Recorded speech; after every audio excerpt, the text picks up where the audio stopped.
Sejak terbitnya surat edaran Dinas Perhubungan Kota Palembang nomor 00020-SE-UPTD-4 Rumawi bulan Juli 2018 tentang larangan parkir di sepanjang Jalan Jenderal Sudirman, omset para pedagang turun drastis.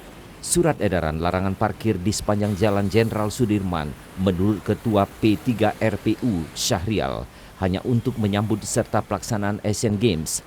Tetapi hingga saat ini surat edaran itu masih diberlakukan, bahkan Dinas Perhubungan kerap melakukan penilangan kepada pelanggan mereka. Atas kerugian usaha yang semakin menurun inilah, para pelaku usaha yang membentuk P3RPU mendesak Wali Kota Palembang segera mencabut surat edaran dan kembali memperbolehkan parkir di sepanjang Jalan Jenderal Sudirman. Bahkan untuk saat ini mereka telah berani memarkirkan kendaraan roda 4 di Jalan Jenderal Sudirman sebagai bentuk penentangan terhadap surat edaran yang masih diberlakukan itu. Selama ini kita udah ngalah, Pak, udah 6 bulan. Kita ngalah udah 6 bulan. Di blok, terus dinego, berani bayar berapa? Kalau seandainya berani bayar, itu dibayar, dilepas.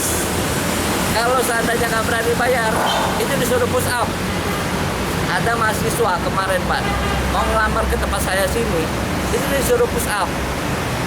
Itu kan nggak masuk akal. Nggak ada peri kemanusiaannya, sedangkan anak itu mau nyari kerjaan. Terhadap surat edaran yang akhirnya mengancam keselamatan usaha masyarakat, Ketua YLKI Sumatera Selatan, Haji Taufik Husni minta Wali Kota segera meninjau ulang larangan tersebut. Taufik Husni tidak keberatan jika larangan itu sebagai bentuk memperlancar lalu lintas, tetapi jangan merugikan banyak pihak. Saya minta kepada pemerintah kota untuk meninjau ulang, baik surat edaran kan namanya, ataupun mungkin pemberitahuan yang sifatnya kepada pemilik toko sepanjang Sudirman ini harus ditinjau ulang, mengingat barusan tadi kita diskusikan banyak masyarakat yang dirugikan akibat pembangunan pedestrian ini ataupun pembangunan kaki lima ini yang tidak menguntungkan bagi pemilik toko di sepanjang Sudirman ini.